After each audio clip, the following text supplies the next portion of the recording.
Breaking news, Lincoln's brains are all over the wall of Ford Theater. Less breaking news, the Ford Theater is getting new wallpaper. Sadly, on the night of April 14th, 1865, President Lincoln was assassinated by re-owned actor John Wilkes Booth.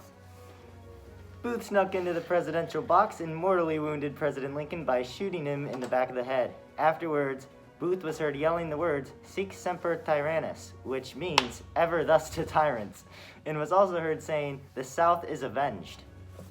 Lincoln was rushed across the street to the Peterson House, where he would die the next morning at 7:22 a.m. By his bedside was his son, Robert Lincoln, a U.S. Army officer named... He had a name. U.S. Secretary.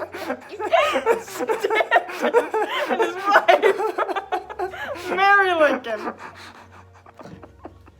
John Wilkes Booth was caught 2 weeks later in the nation's largest manhunt in U.S. history to that point, involving nearly 1,000 Union soldiers. President Abraham Lincoln was one of the most open-minded presidents in U.S. history. If it wasn't for him, the country would have gone south. The nation will truly mourn the death of Abraham Lincoln, and he will go down in history as one of the greatest presidents of all time. Lincoln was buried May 4th in his hometown of Springfield, Illinois.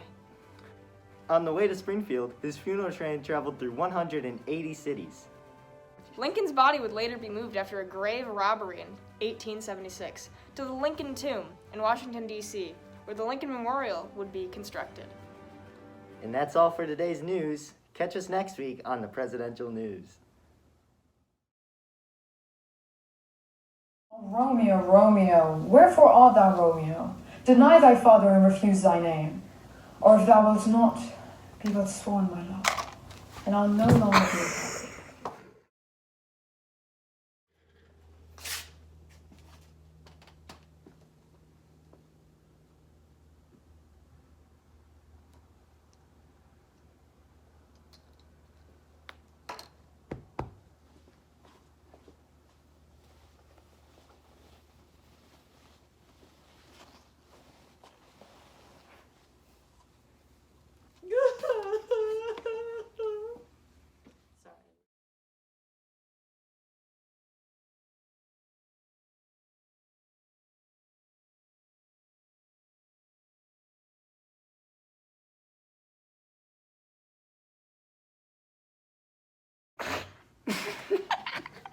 Don't hit your leg when I'm talking.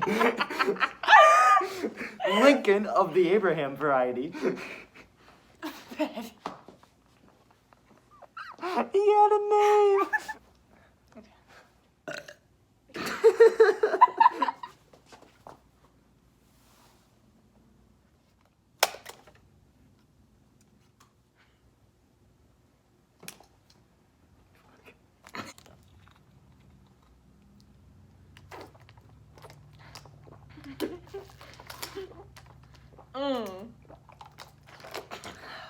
That's water. I think I swallowed my beard.